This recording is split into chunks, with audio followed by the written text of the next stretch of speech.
E agora avançamos para a última fronteira, com Miguel Gonçalves. Ora viva. Ora viva, Daniel. Vamos lá então às últimas dessa investigação científica em torno da astronomia. Para já, mais notícias do nosso Sol, mas também de estrelas muito velhinhas. Não é? E sempre que tentamos descobrir os traços ancestrais das primeiras estrelas, é sempre um dia grande para a astronomia e, mais uma vez, é um triunfo tecnológico também, porque só mesmo com a tecnologia que nós temos hoje em dia, e não é o Webb, e não é o Hubble, que nós vamos falar nesta primeira história, é mesmo o VLT do Observatório Europeu do Sul, no Chile, que conseguiu analisar o conteúdo químico de 3 nuvens muito distantes, que é como quem diz, 3 nuvens que estavam presentes muito perto da altura das primeiras estrelas. Por que é tão importante perceber as primeiras estrelas? As primeiras estrelas eram muito diferentes das estrelas que nós conhecemos agora, presentemente no nosso universo. Elas apareceram quando o universo tinha apenas, sobretudo, 3 elementos químicos. Hidrogênio, hélio, na sua grande maioria, e depois traços de lítio.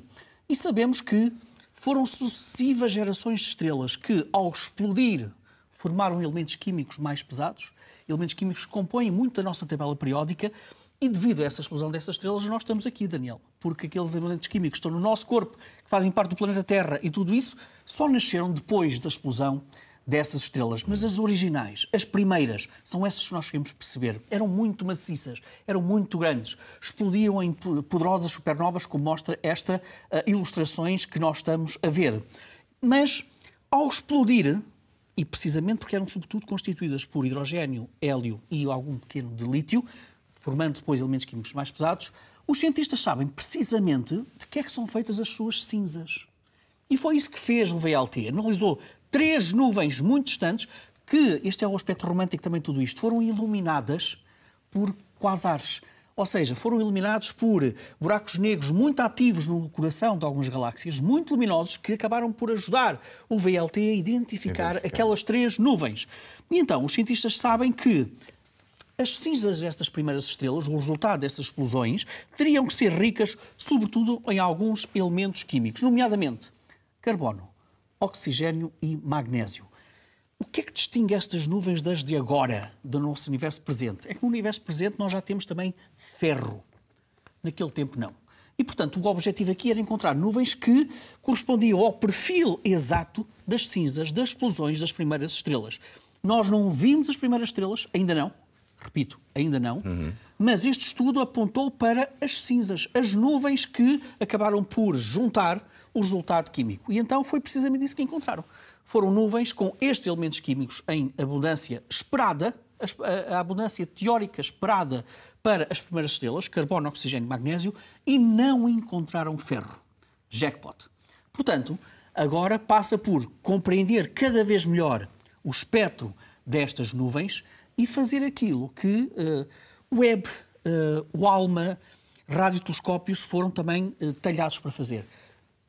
Procurar num universo cada vez mais distante, não onde estão as cinzas, mas onde estão as primeiras estrelas. Porque, repito, só graças às primeiras estrelas é que nós estamos aqui. Mas nós estamos aqui também pela ação de uma estrela muito mais importante, muito mais especial, chamada Sol.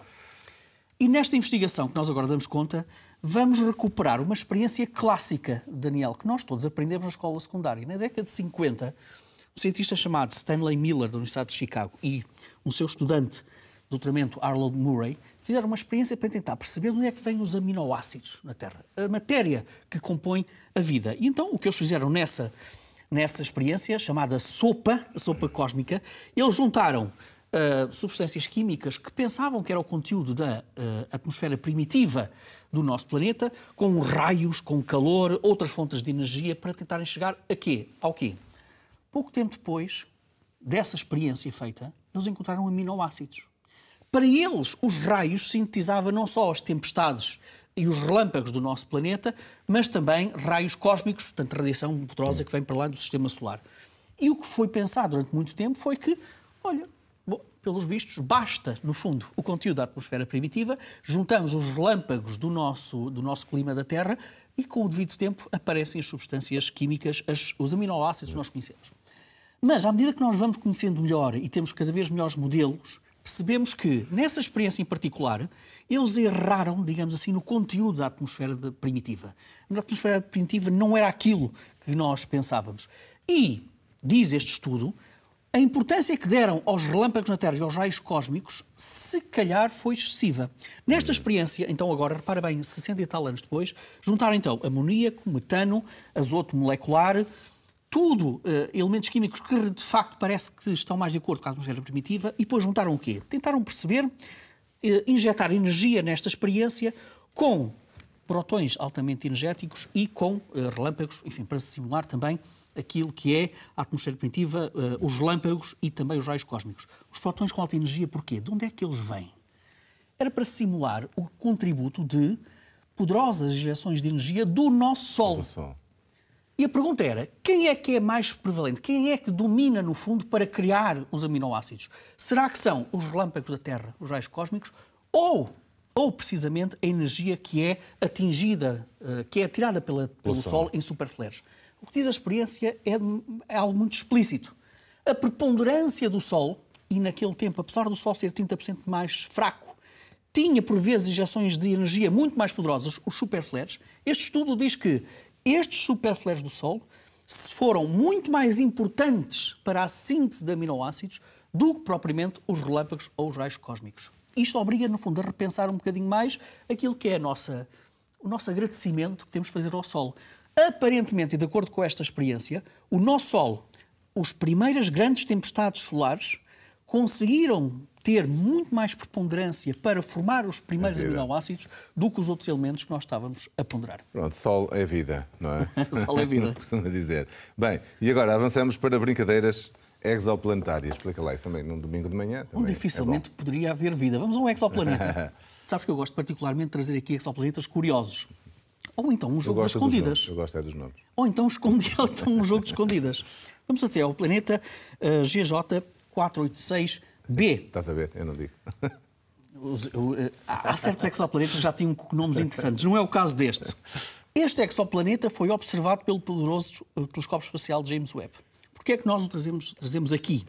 Bom, em primeiro lugar, este exoplaneta orbita uma estrela anã vermelha. A anã vermelha é uma estrela mais pequena, menos massa, menos brilhante, menos energética que o nosso Sol.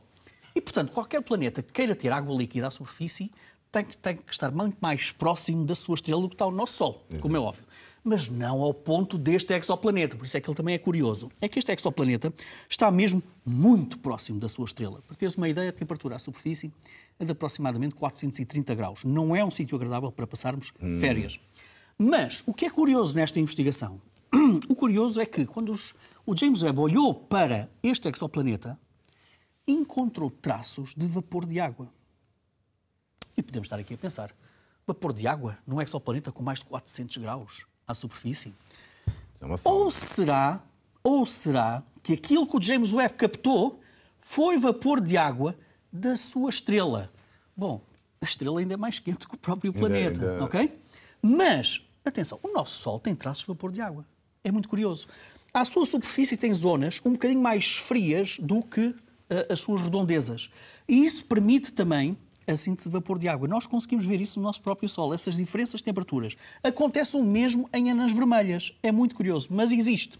E, portanto, agora os cientistas estão a pensar qual é o dilema dos cientistas. Este vapor de água vem de um exoplaneta com 430 graus ou vem da sua estrela? Se vier do exoplaneta, há aqui algo muito curioso. Este exoplaneta é rochoso. Está muito próximo da sua estrela.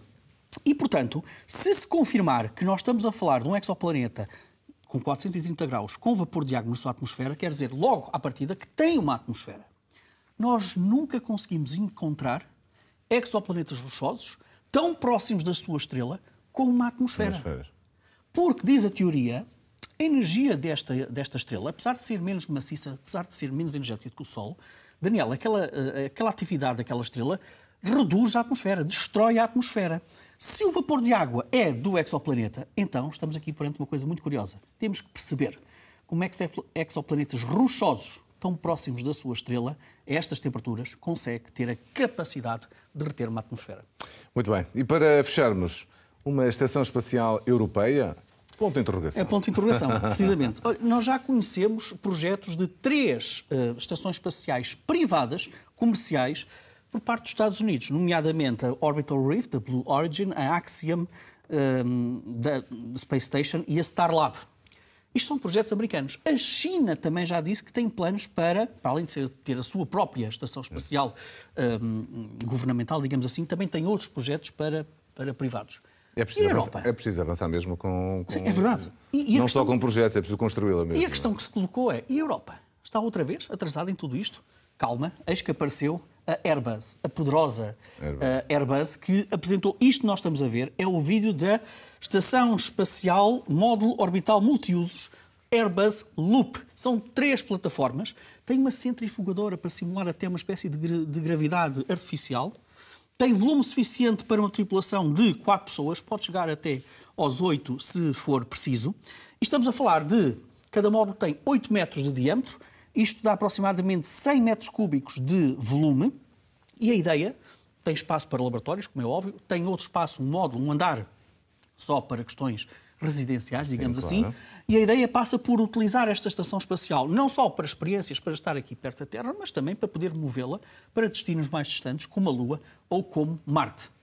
Perguntar-me-ás quando é que isto estará pronto, dir-te-ei, não fazemos a mínima ideia, porque a Airbus também não avançou com datas, apenas apresentou a ideia, o protótipo, estas imagens que nós vimos, para dizer que a Europa também quer entrar nesse setor.